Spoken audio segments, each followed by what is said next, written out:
Welcome into the NFL on Fox podcast presented by Verizon. I'm Dave Helman, and that was a marathon, a seismic Sunday, week 9 of the NFL season wrapping up. What a day. What a collection of storylines. Of course, this was sort of a separation Sunday. 4 humongous matchups in all 4 of the time slots. We had morning, we had the early afternoon, we had the evening, we had the night. They happened on 2 different continents. It was a whole deal. 4 fantastic games all in their own right. We'll get to that. Of course, there were a million other storylines. That's the type of thing that happens on an NFL Sunday. We got new interim coaches winning games. We got backup quarterbacks balling out. We got rookies. We got it like I said, it's a whole thing. We'll get to it, but the story of the week was these 4 huge matchups, again, in each of the time slots. What we're going to do, we'll go backward chronologically. The day ends in Cincinnati. That's where we're going to start with the Cincinnati Bengals outlasting the Buffalo Bills by a score of 24-18. The Bengals, as usual, getting left for dead in September and rallying in a big way. They've won 4 in a row. They've won 5 out of their last 6 games. They are fully back. Joe Mixon slips out of Von Miller's grasp for a key first down there in the final 2 minutes, and the Bengals kneel out the clock against Buffalo 5-3 with another big-time competitor downed. Remember, 3 of these wins now have come against teams that I would expect you'll see in the playoffs: the Seahawks, the 49ers, now the Buffalo Bills. A quintessential Cincinnati win. It felt like both sides of this roster really showed out against the Bills. Starts out with the offense and with Joe Burrow. Very fast start. Bengals offense, 400 yards on the night. Joe Burrow gets them to a 21-7 halftime lead. And from there, the guy we talked about in the preview, Bengals defensive coordinator Lou Anarumo and his boys, they get the job done. The Bengals score just 3 points in the second half, but they hold the Bills. The Bills basically go 50 minutes between touchdowns. They score on their opening possession of the game. They don't find the end zone again until the final 3 minutes of regulation. Lou Anarumo and his guys, perennially underrated, holding another big-time opponent to less than 20 points. This time it's Josh Allen, Stephon Diggs, and company that just can't seem to find enough points against Cincinnati. And that's where I want to focus this game. At the risk of making excuses, I'm not sure what else you want from the Buffalo Bills defense and what they're going through this season. We've already talked a lot about their losses on the defensive side of the ball. Matt Milano, Tre'Davious White, Daquan Jones. It gets worse against the Bengals. Linebacker Terrell Bernard leaves the game with a concussion. Veteran safety Micah Hyde goes out in the second half with a stinger. We can argue all we want. We can get as mad as we want about the Bills allowing 400 yards and the Bengals having 21 points at halftime. But all things considered, I thought they settled in fairly nicely. I think if you say you're going to go on the road to Cincinnati and play Joe Burrow, and it's Joe Burrow back to full health and looking like he usually does, you'll take 24 points. You're going to need to score more than 24 points to beat that offense most of the time. With what they've lost on defense, not saying it was great, but I would say it's probably enough considering the personnel. The story here, the Buffalo Bills offense needs to be more of a strength.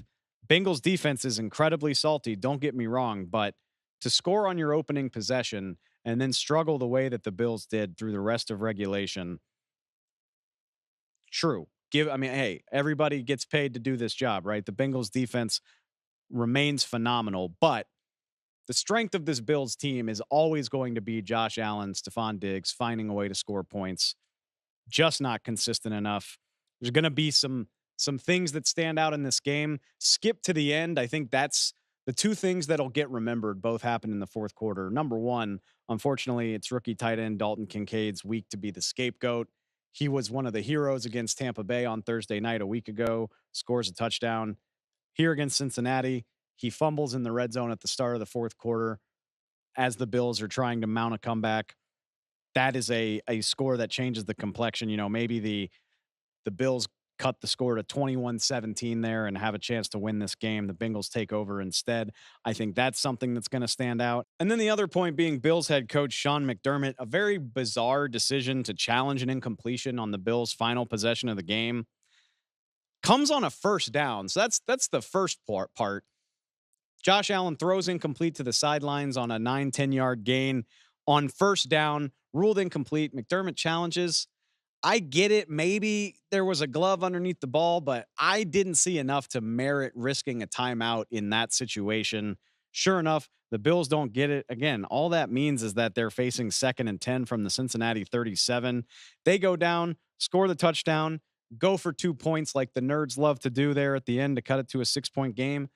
But the failed challenge looms large because the Bills opt to kick off, which I don't blame them. I think onside kicks have basically been killed by rule changes anyway. But without that timeout, the Bills just don't have enough opportunities to stop the clock. I mentioned at the top, Joe Mixon gets the first down. I'm sure Sean McDermott wishes he could do that over again. Not that it means anything now. The Bengals move into a 3-way tie for second place in the AFC North. Get this.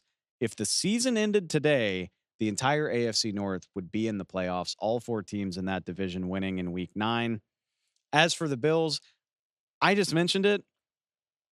I hate to panic about a perennial playoff team, a team that still has a winning record, but this just highlights my ongoing concern with the Buffalo Bills, which is that at what point do your personnel losses start to become too much? The defense has to pull some part of the weight. And if the defense is this battered and bruised, how effective are they going to be at that? Especially with the Bills being in the AFC in one of the toughest divisions in football with plenty more big time matchups to come. At what point does it become too much to overcome? Because right now, against quality opposition, against teams that have a shot to make the playoffs, the Bills' blueprint for success is to basically hope Josh Allen can put them on his back and play God mode 75% of the game or more. And he's capable of that. He's one of the best players in the NFL. But the margin for error just doesn't add up. I don't know, against the better teams in the league, if it's reasonable to expect him to do that on a consistent basis. Bills offense not cutting it tonight against a really good Cincinnati defense. And I worry that this is something that could become a trend. As you remember, the Bills have games against Philly, Kansas City, Miami, Dallas, all on the horizon. Of course, they'll win some of those games because Josh Allen, Stephon Diggs are singular talents. That's what they do best. And when they're clicking, very few teams can hang with them. But when it's not clicking, this is the type of stuff that can happen. I just worry at some point the Bills don't have much of a margin for error. I think that proved to be the case on Sunday night in Cincinnati. It's the Bengals that benefit from it. 4 straight wins for Joe Burrow and the boys. Just before the Bengals and Bills kicked off on Sunday night, we had one of the most thrilling games of the day. How could it be anything else when the Cowboys and the Eagles kick off? And as if the jump forward to daylight savings time wasn't evidence enough, doesn't it just, it feels like football season when you play one of these NFC East games on the East Coast and it's dark before the second quarter's even over. That's the stuff I like. What an amazing game between the Cowboys and the Eagles. My good friends Kevin Burkhardt and Greg Olsen had the call. Here's their takeaway from a thrilling Philadelphia win over the Cowboys. I'll tell you what a game. Eagles-Cowboys usually is. Philly finds a way to win these games. They know how to do it. And Jalen Hurts is a warrior, man. He took that shot to the knee. You know he's been wearing a brace, and he comes out and plays a great second half, and they find a way. Yeah, I mean, I think him dealing with that adversity, him playing through pain, playing through injury, but it's nothing new. I mean, he's been that since he's come here to Philly. He's given them a fresh life these last couple of years. He's their leader. He's the engine that makes them go. And I'll tell you what, Dak Prescott in his own right. He was great. He was pretty special tonight, too. Just kind of ran 3 yards short. And for Dallas, that seems to be the story of the game. Yeah, just a little bit short. Hurts and the Eagles outlasting Dak and the Cowboys. But sign up for that one every week, a thriller here in Philly. All I can say is, what a game. And the way I know it was a classic is that I don't even know where to start. Just an absolutely chaotic, back and forth mess of a game. as everybody was hoping for between the Eagles and the Cowboys, Philly squeaks past their longtime rivals 28-23. And I've noted before on the show, some of these games that we get so hyped up for have fallen flat. They've been well short of the expectations. Finally, we get a very hyped up matchup that delivers on every bit of the anticipation. I guess it has to start at the end, because just what a chaotic way to bring that thing to a close. I have to imagine the flight back to Dallas was a brutal one for the Cowboys, reliving those 30 seconds and how close they were to a huge, huge win. It looked like the epitome of a meltdown from the Philadelphia Eagles. This team has been so good at closing out games this season. It looked like they were about to hand a win away. They pinned Dallas all the way back on their 14-yard line, down 5 with less than a minute to play. You like to think you can play out the string here with the way that they had pressured Dak Prescott, get out of the game with a win, but no. A defensive pass interference gets Dallas to midfield. A roughing the passer by Hassan Reddick moves the ball even further. All of a sudden, in the blink of an eye, really, Dallas is at the Philadelphia 6-yard line with 27 seconds to play. It took them like 20 seconds of game time to basically move the length of the field. 1st and 5 from the 6-yard line, down by 5 points. Cowboys, you're sitting there thinking, I don't know how this is going to happen, but we got to like our chances. And the next 3 plays, the Cowboys counter with a meltdown of their own. They go false start. Right tackle Terrence Steele gives up a sack to Josh Sweat. Unfortunately, a little bit of a theme from Terrence Steele. A rough day for the Cowboys right tackle going against the Philly pass rush. Clock's running. No timeouts left for Dallas. Rather than spike it, give themselves 13, 14 seconds to decide what to do, Dak Prescott says, screw it. Somebody's down there. We're going for the end zone. Incomplete. That sets up a 3rd and 21 from the 22 with 5 seconds to play. So you go from 1st and 5 at the 6 to 3rd and 21 from the 22. Not a sequence that the Cowboys are going to feel good about. The pass to CeeDee Lamb eventually falls short. Just a fittingly messy crescendo to a game that defines the cliche game of inches. Like this is the teach tape for why football coaches say that stuff. I just don't know if you can typify it more than that, because the reasons are endless. The entire reason Dallas was gunning for a touchdown here rather than just kicking a field goal to force overtime is because of a play that happened a few minutes earlier. The Cowboys score a touchdown to cut it to 28-23. They go for 2, trying to get it to 28-25, and Dak Prescott gets it.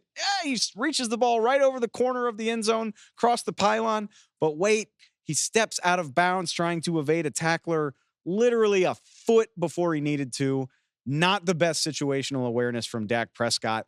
Cowboys don't get the 2-point try, and that's why they're trying for a touchdown rather than just saying, hey, Brandon Aubrey, you've been automatic all year. Let's go to overtime.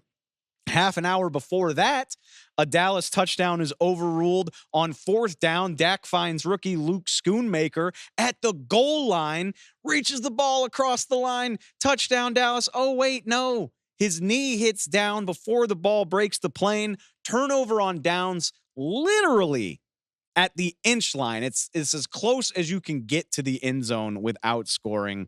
They turn the ball over on downs. Have I mentioned the Dak Prescott 4th down sneak late in the game that Nick Sirianni challenged to review the spot? Dallas gets it thanks just to a second effort. Have I mentioned the 3 Philadelphia fumbles on the day?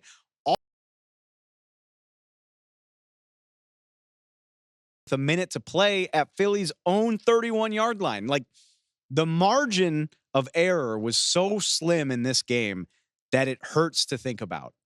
And when you talk about this is why the details matter, this is why football coaches love to say all that boring, repetitive stuff, this is why. Maybe, I don't know, 1.5 feet total ends this game in a Dallas victory, a huge division win. They go back to Dallas at 6-2, looking like the toast of the league, taking down the mighty Birds. Doesn't happen. The Eagles emerge victorious. They hold on to the best record in football. They are 8-1. They've got a 2-game lead in the division. All of that feels very, very important.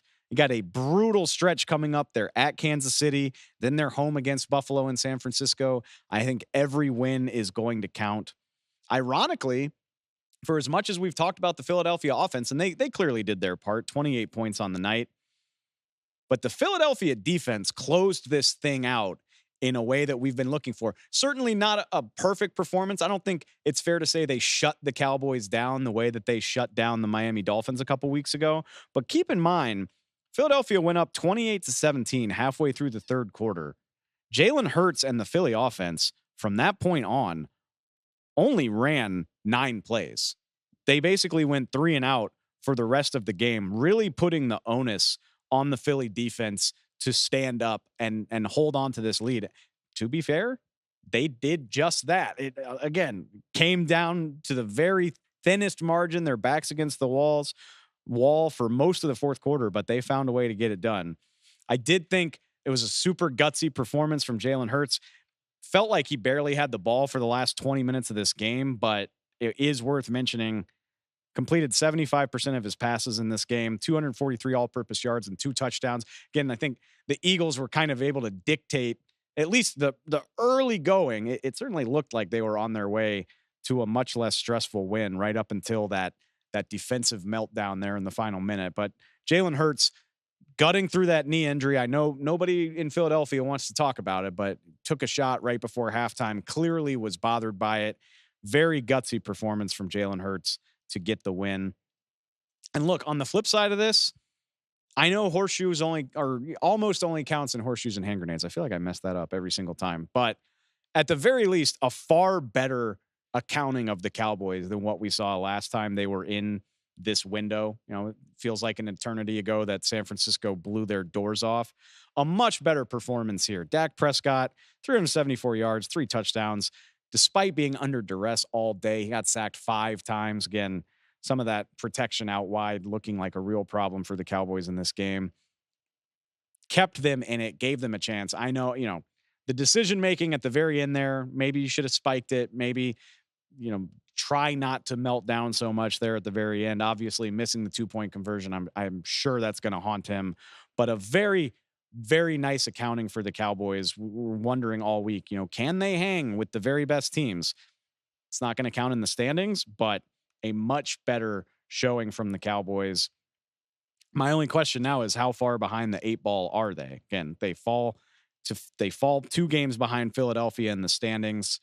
Having that home game and that home playoff atmosphere sounds a hell of a lot better than having to go on the road and get through the playoffs.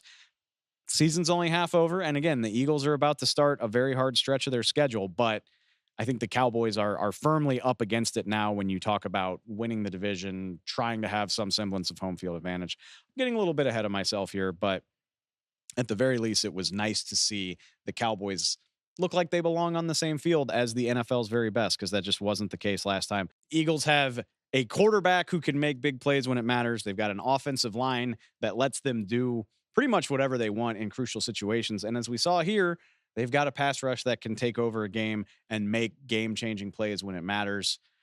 This was just a ton of fun. I hope the next one, I believe it's December 10th, Cowboys-Eagles 2.0. Let's keep it going. Let's have every big game be as fun as this one. What a thrill ride in Philadelphia, but the Birds do come out on top. Let's take it to the early afternoon window to recap Ravens Seahawks. And there were 4 big matchups between playoff contenders in week 9. 3 of them came down to the final possessions of the game. 3 of the 4 games decided by an average of 6 points. So a touchdown or less separating these teams. The thrilling stuff that we love to see from the NFL. And the Baltimore Ravens just continue to not get the memo that this stuff is supposed to be thrilling. They smack down the Seahawks 37-3. A good old-fashioned crock-potting. Didn't blitz past Seattle the way they did to the Lions. Remember a couple weeks ago, similar circumstances. Ravens are up 28-0, 28-3 before anybody can even settle in with their beverage and watch the game. Not what happened here. Instead, Baltimore just they threw them in the crock pot. If you're making a stew, it's that time of year. They threw them in there. They cranked the heat up for a couple hours, and the Seahawks were fall apart tender by the third quarter of this game. I thought the most interesting sequence for here, because it was actually a fairly close game, maybe not a pretty one, but a fairly close game for most of the first half. And I thought the Ravens' first big miscue of the day is what settled this thing. And it's one of the more impressive things I saw on Sunday afternoon. Seattle had a chance. Classic NFL. They're getting outplayed for most of the first half. The Ravens are up 14-0. But they have a chance to climb back into this game. Seattle kicks a field goal. They make it 14-3 before halftime. Ravens, maybe we'll go down and see if we can get some points before the break. Odell Beckham with a costly fumble with less than a minute to play. He fumbles in Baltimore territory. So lo and behold, this is how it always happens. A game that the Ravens had been in control of. Seattle has a chance to at least go get a field goal, make it a 14-6 game. Maybe they can score. Get a touchdown, cut it to less than a touchdown going into the break, whole new ball game in the second half. Whatever visions you had of that happening evaporated into thin air in 3 plays. Kyle Van Noy sacks Geno Smith twice in a row, and on the second one, he rips around the corner, strip sacks Geno Smith. Ravens get the ball. 5 plays later, Justin Tucker field goal makes it 17-3. So in the blink of an eye, like I think I looked over to check on the score of another game, and before I could even refocus, the Ravens are reasserting control of this game. They never look back from that point. And by the end of the game, this is a case of a game where, you're riveted by it. You're watching every snap for the first hour or so. And then eventually your attention just starts drifting to other places because Baltimore had such firm control of this game. 515 yards for the Ravens with 37 points. They hold the Seahawks to 151 yards. It's 6 first downs on the entire afternoon, did Geno Smith, DK Metcalf, all those guys. The Ravens' league best pass rush added another 4 sacks to the tally, and it never stops being impressive. You got guys like veteran Kyle Van Noy, who's, bounced around the league for a few years at this point. Justin Madubuike, the defensive tackle, continuing to impress. Best pass rush in the league. No sign of a TJ Watt or a Myles Garrett, just 6 or 8 badass guys all doing their jobs together. It's so impressive. It's the second time in 3 weeks that we went into the weekend thinking the Ravens were going to be part of a thrilling game, and it just wasn't interesting by the third quarter. This is a really impressive Ravens team, and the crazy part is it could have been so much better. Justin Tucker kicked a lot of field goals in this game. It wasn't until the Seahawks had kind of laid down that they started scoring touchdowns. They ran for almost 300 yards on the afternoon. Like I said, it's a crock-potting. By the fourth quarter, there was just no real resistance. I'm not willing to do it because I don't want a bunch of angry Eagles fans on my case, like maybe the producers of this show. But I don't think it would be that hard to make the case that the Ravens are the best team in the NFL right now. I know they've got more losses, but when you consider the resume, the totalities of the teams that they've played, how they've played in those games, who they've beaten, how many points they've beaten them by, it stacks up well with anybody, including the Eagles. Like I said, not really willing to go there, but I do think you could make that case. 2 big division games in a row, both of them at home. Baltimore gets the Browns and the Bengals back-to-back in the next 2 weeks. They've already established themselves as one of the very best teams in the league, but the AFC North race gets really interesting here in the next week or two. Can't wait to see it play out. Rolling right along in our Sunday 6, a defensive battle took place in Frankfurt, Germany, early Sunday morning. Kansas City Chiefs edging out the Miami Dolphins 21-14. Maybe not the offensive explosion, the pinball scoreboard type of game you would expect when you hear Chiefs and Dolphins. It's a little bit refreshing to see the defenses stand tall in one of these national standalone games. Chiefs raced out to a 21-0 halftime lead Sunday morning, and then their defense just put the clamps on this thing. Not quite the same, but similar. A brutal sequence for Miami at the end of this game. They rallied, again, down 21 points at halftime. They scored all of the second half points. They had a chance to tie this game or maybe win it, depending on how bold Mike McDaniel is. They get the ball down to the Kansas City 31-yard line. 2 plays that are going to haunt the Dolphins. 3rd down and 10 to Tua Tagovailoa. just misses Cedric Wilson Jr. Looked like a miscommunication. I think Cedric Wilson had the go ball for the touchdown that might have tied this game. Tua throws it short. Like I said, not sure if they're on the same page or what. Missed opportunity there. And then 4th down, game on the line, fumbled snap. Tua falls on it, plays basically dead before the Dolphins even know what's going on. And the Chiefs escape from Frankfurt with a defensive-minded win. And that's the theme for me. If you didn't know already, I think we need to have a conversation about just how good this Chiefs defense has been. I think they've been on the radar for a while now. It's been a season-long theme, especially since Chris Jones came back from his holdout. But in a game that everyone was watching in the morning, they I thought, announced themselves to anybody that still wasn't paying attention, holding the Miami Dolphins to less than 300 yards of offense, 14 points. Again, we know all about the Dolphins. We know everything they've done this season. 14 points. They sacked Tua Tagovailoa 3 times. He'd only been sacked 11 times on the day coming in, on the year coming in. So basically a quarter of the sack production the Dolphins have given up came against the Chiefs on Sunday. They hit him 6 more times. Miami just 3 of 12 on 3rd down. A young Kansas City defense that is incredibly impressive. Obviously, the play of the game, Trent McDuffie, the young Kansas City cornerback, 10 tackles on the day. None more important than when he strips Tyreek Hill. If that wasn't good enough, he laterals the strip to Brian Cook, who takes it 59 yards to the house. That's how Kansas City gets up 21-0. Stat of the day for me, Tua averaged a woeful 5.7 yards per attempt, less than 6 yards every time he threw a pass, which is a yard lower than he managed against Philadelphia. Actually, more than a yard, 5.7 versus 6.8. So we talked a lot about how Philadelphia managed to limit the Dolphins. A full yard less per attempt, with the exception of 1 long touchdown to Cedric Wilson in the second half. Kansas City secondary put a lid on the Dolphins' explosive passing game. It was very impressive. Definitely not the prettiest performance we've ever seen from the Kansas City Chiefs. Patrick Mahomes doesn't even finish with 200 yards, but I got to tell you, I would be thrilled if I was a Kansas City Chiefs fan watching what this defense is doing. Trent McDuffie and Jalen Watson, your young cornerbacks, look like players. Leo Chenal, the linebacker, looks like a player.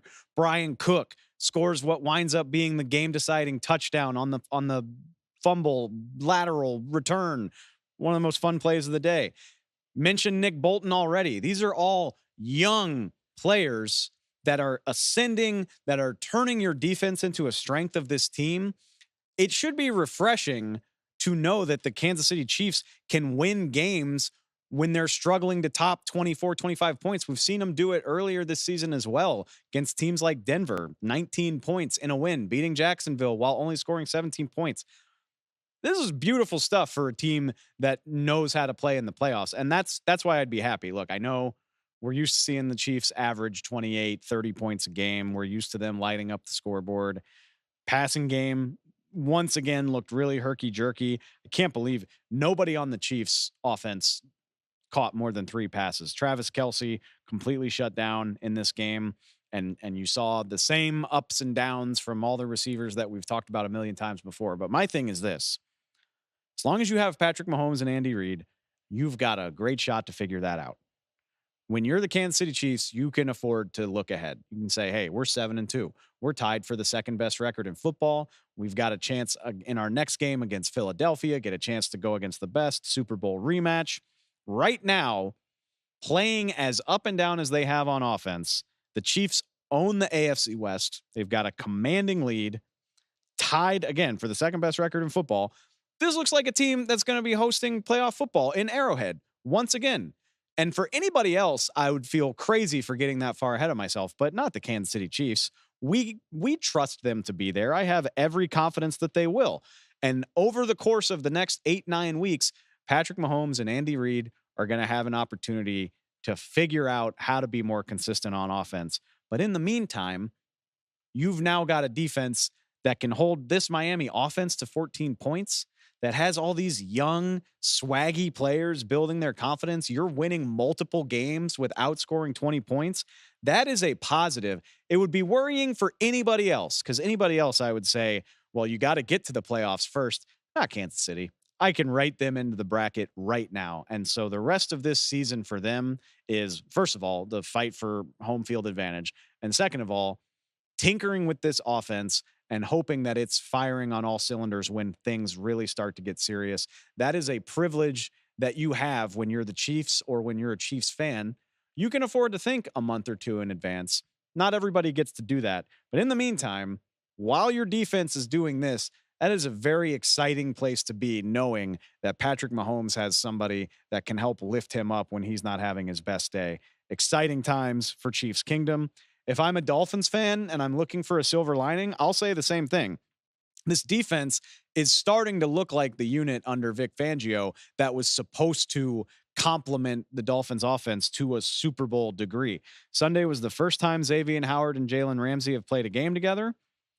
The Dolphins pass rush kind of came to life against Kansas City. Bradley Chubb and Jalen Phillips both managed a sack. Bradley Chubb actually strip sacked Patrick Mahomes, set the stage for Miami's second touchdown. So all of this name power on defense, you're starting to see it. It's going to be fun to see Jalen Ramsey and Xavier Howard, if they can stay healthy, what they can do for this Dolphins defense. Like I said, the pass rush getting better. They hit Patrick Mahomes 4 times on the day. Obviously, the Dolphins offense, sounds weird to say, they still need to do more. They're great against the dregs of the league. Good for them. But against this playoff caliber trio of Buffalo, Philly, and now Kansas City, Dolphins are averaging just 14.6 points per game.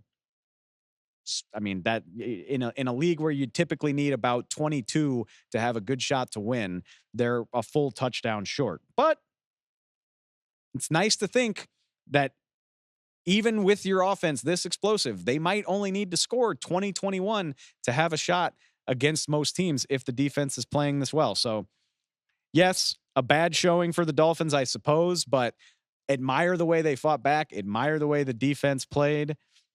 I think this is a game that helps them avoid the fraud label. I think that's what was people were preparing to say. You go down 21-0 at halftime.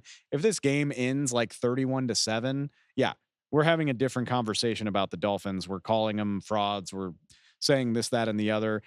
A missed opportunity for sure, especially with the miscues at the end of this. But this was a nice accounting for themselves, I thought, particularly on the defensive side of the ball. Unfortunately for the Dolphins, it's a long month against teams that aren't going to move the needle. They've got a long wait before they get to go against somebody else with a pulse. So I don't know if they're going to slip the label of being pretenders just yet, but I feel a hell of a lot better about them after this game than Buffalo or Philadelphia, which I don't know. Each week on the Sunday Six, we focus on an impressive coaching performance. And I don't know that we'll ever have an easier time doing that than we did this week. Today's Coaching Spotlight is brought to you by Verizon. It's the official private wireless network of the NFL's coach-to-coach communications. And look, I mean, I don't know what all there is to say about the job that the Minnesota Vikings did on Sunday afternoon. Head coach Kevin O'Connell, offensive coordinator Wes Phillips, quarterbacks coach Chris O'Hara. Vikings getting a huge road win, 31-28 over the Atlanta Falcons. Doesn't begin to do justice what the Vikings did in this game in Atlanta. As if it wasn't crazy enough that the Vikings were starting a rookie quarterback against the Atlanta Falcons. Jaren Hall, the 5th round pick, was the starter for this game. Kirk Cousins tears his Achilles last week. The odds are already stacked against you when you do that. Then Jaren Hall leaves the game after taking a hard hit at the goal line in the first quarter. So, enter Josh Dobbs. Remember him? Traded to Minnesota on Tuesday evening, Tuesday afternoon. He plays the hero in Atlanta 5 days later. I'll never get over this. I think just consider the logistics of everything Josh Dobbs and the Vikings have been through to come out 31-28 winners over the Atlanta Falcons. Josh Dobbs acquired in a trade with the Cardinals on Tuesday, which means his first day in the Vikings facility was Wednesday, which is the first practice day of the week in the NFL. As we come to find out after the fact, Josh Dobbs didn't take a single snap with the starters in practice this week. Vikings offensive line, center Garrett Bradbury, right tackle Brian O'Neill, they say after the game, He didn't take a single snap with them until Sunday afternoon after Jaren Hall got hurt. You can go find the viral video now on social media of Dobbs literally working on the cadence with Bradbury. Like, okay, this is what we snap on. This is our count. This is the tempo we want to use. Nice to meet you, by the way. I'm Josh. What was your name again? He spent the last 8 weeks in Arizona learning their language, learning their terminology. Okay, this is what we call that play. This is our terminology for that concept. He's got 5 days to forget all of that and learn an entirely new language, an entirely new playbook. That's just to get ready to start for the next week, because in a perfect world, he doesn't play in this game, win or lose, and he can get ready to start the next week with a full week of preparation, with a full week to go through practice and have all that stuff down. So with all that in mind, I bring it back to Kevin O'Connell, Wes Phillips, Chris O'Hara. They have to teach this stuff to Josh Dobbs during the game. In addition to like all the strategy that's going on in a football game, like keeping an eye on what the defense is doing, managing your timeouts, managing the clock, like all that stuff. Alec Lewis, Vikings writer for The Athletic, he noted on Sunday afternoon, Kevin O'Connell was translating play calls for Josh Dobbs and mapping out the plays in the huddle. Like while the play clock is ticking down to 0, he's basically saying, okay, this is, what's your wording for this? Okay, this is what we call it. This is what we want you to do. This guy's going to in break right here. He should be there. We do it on this count. We do it at this tempo. Okay, the play clock's at 10. You should probably go. I think the headset cuts out earlier than that, but you get my point. And what is the final result? Josh Dobbs, 224 all-purpose yards, 3 touchdowns. He hits Brandon Powell with 22 seconds to play for a touchdown that winds up winning the game. But the one that's going to stand out for me, just a winding, physical, crazy 22-yard scramble on a 4th and 7 inside of a minute to play, almost gets sacked, dodges some tacklers, drags some guys out of bounds, literally wills his way to a game-saving run, and then a couple plays later, he hits the go-ahead touchdown. Obviously, Josh Dobbs himself deserves a ton of credit for this. He actually had to go out and execute everything. But what a tough spot for a coaching staff to be in. Literally teaching a player how to execute their scheme while it's happening. Quarterbacks typically get from April until September to learn this stuff. Josh Dobbs had 5 days to kind of look through it and a minute and a half to digest it on the sideline before he had to go into an NFL game. Masterfully handled by Dobbs, by Kevin O'Connell, by the Vikings. O'Connell said afterwards that this was going to be special to him for a long, long time. Rightfully so. Not sure we'll see a better coaching job in the NFL this season. Outstanding stuff. Last item on our Sunday 6 for week 9, I'm going to call the best of the rest. And I think it speaks to what a fantastic NFL Sunday we had that CJ Stroud falls into the best of the rest. Certainly played way better than that. CJ Stroud, 470 yards, 5 touchdowns as the Houston Texans edge Tampa Bay 39-37. Look, I know we're only halfway through. Apologies to Puka Nacua, Jordan Addison, Devon Achane when he comes back from injured reserve, Bijan Robinson, all good players. I think we can go ahead and just give CJ Stroud Offensive Rookie of the Year today. We could do it right now if we wanted to. I know they're going to wait for the big award show before the Super Bowl at the end of the year. Feels like a formality at this point. CJ Stroud already off to such an amazing season, but this is a real feather in his cap moment. Remember, a few weeks ago, CJ Stroud just barely missed the game-winning drive against Atlanta. The Falcons get the last laugh that day.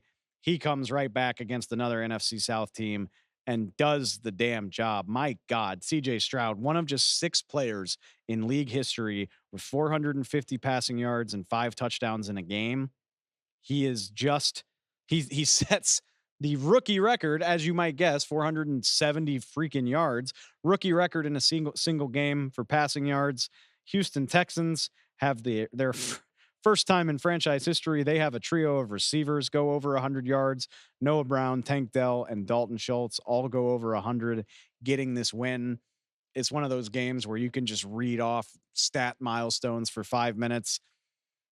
Don't get super lost in just the raw numbers, though, because what CJ Stroud did at the end of this game, way more important than what the final stat line says, because it looked for all the world like Tampa Bay had stolen this game. Baker Mayfield puts them ahead 37-33 with 46 seconds to play.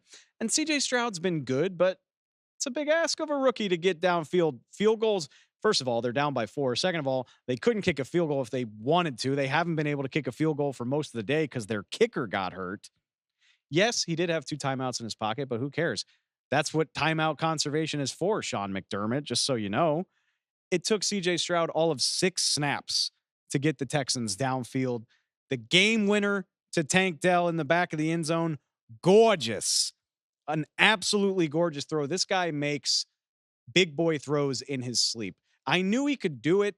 He did it at Ohio State. He did it masterfully against Georgia in his final college game. But to be doing it this regularly, this early in his career, if you saw it coming, good for you. I never imagined him hitting the ground running in this manner. The cupboard looked fairly bare on the offensive side of the ball in Houston. The offensive line has been a wreck for most of the early going of the season. All kinds of different combinations in and out. Nothing has fazed this guy. And this is just, I hate to call it a crowning moment. I mean, the Texans improved to 500 and we're only halfway through the season. Who knows where it goes from here? But if you are the Houston Texans or a fan of the Houston Texans, how can you have any doubt that you have found a franchise quarterback that you can build around for the foreseeable future? This guy's anticipation, his moxie, his swagger, obviously the arm strength speaks for itself. I thought he was a good player. I thought he was deserving of being a top 5 pick, but he has blown my personal expectations out of the water. I can't wait to see how much better it gets. None of that's even to mention the oddest part about this game. As I mentioned, the Texans played a lot of it without their regular kicker, Kaimi Fairbairn. So who do they turn to? Not the punter, not a specialist, not a safety, as is often the case. Backup running back Dare Ogunbowale serves as the Texans kicker in this game, kicked a touchback. They let him kick a field goal. Backup running back hits a 29-yard field goal in the 4th quarter that actually put the Texans ahead. Just want to make sure that gets mentioned. CJ Stroud deserving of all of the flowers, but what a fun game in Houston, and how excited must you be about the direction of their young quarterback and their young team. Josh Dobbs wasn't the only guy who made do under strange circumstances in the NFL this week. Antonio Pierce getting a big win for the Las Vegas Raiders less than a week after being named interim head coach after Josh McDaniels was fired on Tuesday. Joined now by Kevin Kugler and Mark Sanchez, who had the call of the Raiders' big 30-6 win over New York. And guys, I'm mainly curious. It's one thing to get a win like this on a short week in a strange turnaround, but do you think Antonio Pierce can keep this going for Las Vegas? Dave, thanks so much. That's the real question. Can this be sustained? We saw a lot from the players this week for the Raiders, but look forward for me, Mark Sanchez. Can they sustain this after the initial surge of energy this week? Well, we felt that surge. The crowd felt it. But then by the start of the second quarter, you got to see it translate to execution on the field, and that's what we saw, namely this run game. I mean, they still didn't get the ball to Devontae Adams, I think, as much as he might like.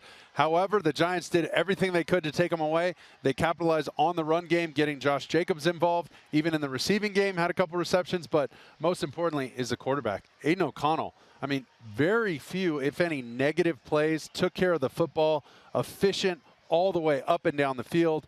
I mean, I can't say enough about this young kid, and Bo Hardegree for putting him in the right positions, understanding, he's a young kid making his second start in an emotional atmosphere. You got to sequence these plays appropriately, and I think they knocked it out of the park. Yeah, the reemergence of Josh Jacobs. You can speak to this because as a young quarterback, to have a strong run game, what a benefit that is. Well, it unlocks everything in your offense. It opens up the naked game. It opens up your play actions, your boots, and he's just such a threat. It also gives your offensive line so much confidence, and when they're dominating the line of scrimmage like that, I mean, there's nothing better for an O-line room. They're really going to celebrate this one. Well, in Las Vegas, the show has opened to rave reviews. We'll see if it can sustain, but after 1 week, the Antonio Pierce era has 1 win. No idea where it's going in the long run, but Antonio Pierce and the Raiders savor it. Antonio Pierce woke up Tuesday after a rough loss in Detroit as the linebackers coach. Now he's setting the tone and representing as the face of an NFL organization. Love stories like that. Love guys rising to the occasion. The Raiders had 24 points at halftime of this game. So in one half of football with Antonio Pierce in charge, they outscored every game of Josh McDaniels' time this season. 8 games with Josh McDaniels, never scored 24 points. Did it in one half with Antonio Pierce. Want to make sure to shout out Max Crosby. Raiders, not a great record. Don't know if they're going to make the playoffs, but he's putting up an NFL Defensive Player of the Year resume. 8 tackles, 3 sacks against the Giants. He's at 9.5 sacks for the season. He's going to be in the conversation. He deserves to be in the conversation. Worth noting, looks like the Raiders season, there's at least a bright spot. Maybe it's trending in the right direction. The Giants season from hell continues to get worse. Daniel Jones left this game in the first half with an apparent knee injury. The early report is that he might be done for the year. Just a brutal season for the New York Giants. Doesn't seem like it's getting better anytime soon. But shout out Antonio Pierce. Shout out the Las Vegas Raiders for getting things back on the right track. Speaking of teams getting back on the right track, a total get-right game for the Cleveland Browns. They beat Arizona 27-0. Not really sure what this says when you beat the worst team in the league, who is starting a rookie quarterback, Josh Dobbs, off to help Minnesota. Clayton Tune starts against the best defense in the league, and it went like you would probably expect. Arizona didn't have 100 yards of offense in this game. Like I said, maybe not a benchmark win for the Cleveland Browns, but Deshaun Watson gets back in action, hooks up with Amari Cooper for 139 yards. A 27-0 win. You'll take it, even against the worst team in the NFL. Browns, the only team that from the AFC North that played that we haven't mentioned to this point, they get a win. Everybody in that division winning, looking like a division where you're going to have to keep pace. So good on them for doing that. Another result I want to mention real quickly, mainly because it's in a division where nobody's capable of stringing together wins. New Orleans hangs on to beat the Chicago Bears 24-17. The Saints get 5 takeaways in this game. They feasted on Tyson Bagent, picking him off 3 times, recovering another 2 fumbles. Not a memorable win at all. I don't think this is a win that is going to inspire a ton of confidence in the New Orleans Saints fan base, but they were the only team in the NFC South to get a win on Sunday. They lead the division by themselves at 5-4. I don't know that you're going to need more than 8 or 9 wins to win this division. So every single one of them is going to count. New Orleans getting a win in the South when nobody else could. I think that just about wraps it up for our show. A busy one. Always more to come. Stay tuned. We got another episode of Ask Glazer coming up at the end of this one. We will be back on Tuesday morning to talk Chargers Jets. 1 more game left in week 9. We'll get to the power rankings. We'll do the whole routine. We will be on to week 10 before you know it. A thrilling, long day in the NFL week 9. Loved every minute of it. Please go find us on Spotify. Go find us on Apple Podcasts. Subscribe to the YouTube channel, the NFL on Fox podcast, wherever you get your podcasts, wherever you digest your NFL content. We appreciate the support so much, y'all. I will catch you next time. Welcome into another edition of Ask Glazer with the one, the only Jay Glazer. How you doing, my friend? Outfit tonight, I will be waitering at your local Italian restaurant when I'm done with this. Ooh, like... Or I'll be in Guys and Dolls in your local production. Either way, I look forward to it. Italian food sounds really good. Jay, we got a loaded slate for you here. Saw you talking about this on Sunday morning, and my mind was blown. The Las Vegas Raiders, the fallout from the Josh McDaniels situation. What's the latest on where that's going? Where they're headed after that decision? Well, now it's obviously Antonio Pierce. What Antonio Pierce decided to do once he got in there, he addressed the entire building, which is kind of the opposite of, Josh McDaniels' approach. He went and addressed everybody in there, trying to get everybody to realize, hey, we know you're all part of this. We're part of this. We're in this together. And that's kind of not the way that Josh had done it. Not kind of. It's not the way Josh did it. But also, like, right out of the gate, he said, look, I'm going to use, Josh Jacobs and Devontae Adams. And he pointed out Jimmy Johnson's teams, everyone knew Emmitt Smith and Michael Irvin were getting the ball. Oh, well, they were still getting the ball. We weren't trying to be too fancy with it. So that was going to be an immediate thing he was doing also. Question from Andrew. And by the way, he does have a chance to. Do you think he's got a chance to? It depends what happens. I don't think they're going in with this going, okay, he's just going to be the interim and that's it. I think Mark Davis is hoping he brings some stability and culture to that place so he doesn't have to make another deal. And Champ Kelly is a very well-respected personnel guy around the NFL. So that also was a move. I think it was a really good, move as far as having someone in there that has been in this position for a long time, at least in the personnel position for a while. It's interesting to the Raiders just had this situation play out with Rich Bisaccia a couple of years ago. Yeah. It's interesting to see. But that's the thing. That's what they need. They need a culture guy. Yeah, for sure. They don't need the John Grudens of the world or Josh McDaniels of the world. They need someone in there who's going to build up culture because the Raiders, there's so much stuff that happens when you're a Raider. It's not normal. They're like Dallas Cowboys, only a couple teams. It's the Yankees, right? There's not normal. More stuff happens. There's more attention around you if you're a Raider than any other place. So you need a guy that's really going to just, he's all about ball, culture, but culture for everybody in the building. Interesting to see how that plays out moving forward. A very forgettable performance from the LA Rams without Matthew Stafford. Andrew wants to know, what is the status of Matt Stafford's hand and where that's going? They got real lucky.